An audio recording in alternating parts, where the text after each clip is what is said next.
talking about the events of yesterday. Mike Davis is the former chief counsel for nominations, U.S. Senate Committee on the Judiciary, if I can get that out, former law clerk for Justice Neil Gorsuch, and he's the founder and president of the Article 3 Project. Mike, thanks for your time today.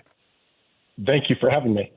So let's start by resetting the table. Why is what happened yesterday to Donald Trump so important? Well, the Democrats have crossed the Rubicon here, and it's so important because it just proves what Trump and his supporters have been saying for many years, which is our justice system in America has been politicized and weaponized against Trump, Republicans, against Biden's political enemies, and it's crystal clear. We have this Soros-funded Manhattan DA, Alvin Bragg, teaming up with a very senior Justice Department official, this Matthew Colangelo, who used to be in the number 3's office in the Biden Justice Department, a very senior political appointee. They revived this zombie case. This is a case that had such a laughable legal theory that the prior Manhattan DA declined to prosecute this case at Alvin Bragg's urging. When Alvin Bragg worked in the New York Attorney General's office, the Manhattan U.S. Attorney declined to prosecute this case, and the Federal Election Commission declined to prosecute this case, and even Alvin Bragg himself, as the DA, declined to prosecute this case. And then back in December, Bragg was taking political heat from the left, and so back in December, Bragg hired Matthew Colangelo from the Biden Justice Department. He's a longtime political operative, political appointee, former NAACP attorney for 7 years, former Obama Justice Department political appointee under Merrick Garland, working for Tom Perez, followed Tom Perez when he became the Secretary of Labor as a top political appointee in the Obama Labor Department. Tom Perez went on to the DNC as the chair. Colangelo went to work in the Obama White House as a political appointee, economic advisor. Colangelo then went to New York to work for a Democrat attorney general, and Colangelo ran the essentially the Trump derangement unit of the New York Attorney General's office, sued the Trump Foundation, sued the Trump administration constantly, investigated Trump and his finances. It was constant Trump. And then when Biden won, Colangelo went to the Biden Justice Department on the parachute team. He was the acting number 3, the acting associate attorney general, and then he became the number 2 to the number 3, Vanita Gupta. And Colangelo was the guy who was responsible for sending the FBI and Justice Department after Christians praying outside of abortion centers while giving amnesty to abortion industry paid activists terrorizing Catholic churches, crisis pregnancy centers, and Supreme Court justices and their families in their homes. This is a political hit by President Biden to take out his chief political enemy, Donald Trump. But, Mike, I thought this was just a nonpartisan DA just applying the law equally. Alvin Bragg, that's what they keep saying, isn't it? That this is nobody's above the law. And so if this is the law, this is the way it's applied, right? Well, this is clearly a partisan witch hunt by Alvin Bragg. He took over $1 million from George Soros, and now he's George Soros's puppet. And to say that no one's above the law, I would say there are plenty of people in America who are above the law. The Bidens are above the law. There's smoking gun evidence that the Bidens illegally took Ukrainian and Chinese oligarchs' money, millions and millions of dollars of this, to influence Joe Biden while he was the vice president and after he was the vice president. We see these abortion activists who are above the law. We see BLM and Antifa who are above the law.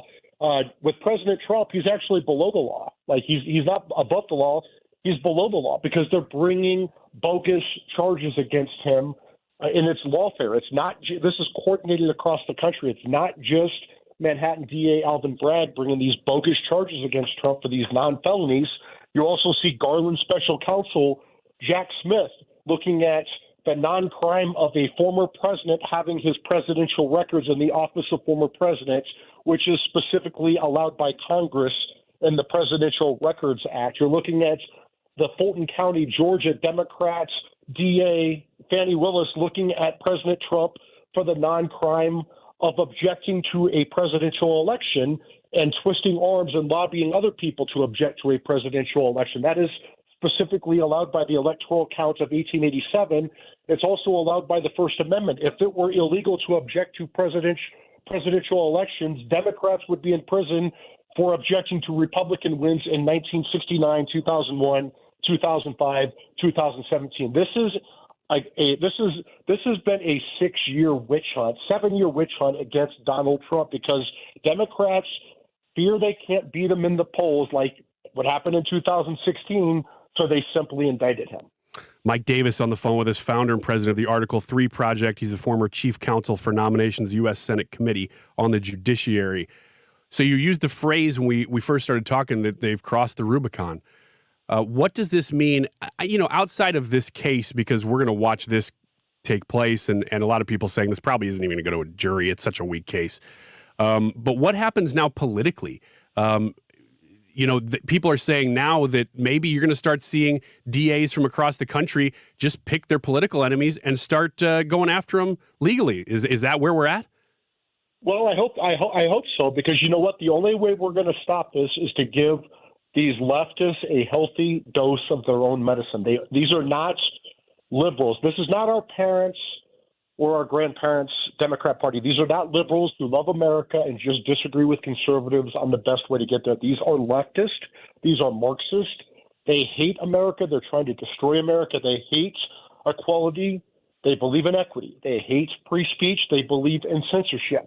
They hate due process. They believe in Me Too and politicized and weaponized judicial systems at the federal and state level, right? We're seeing this constantly. So what we need to do as conservatives is punch back. We have to give them a healthy dose of their own medicine so they stop.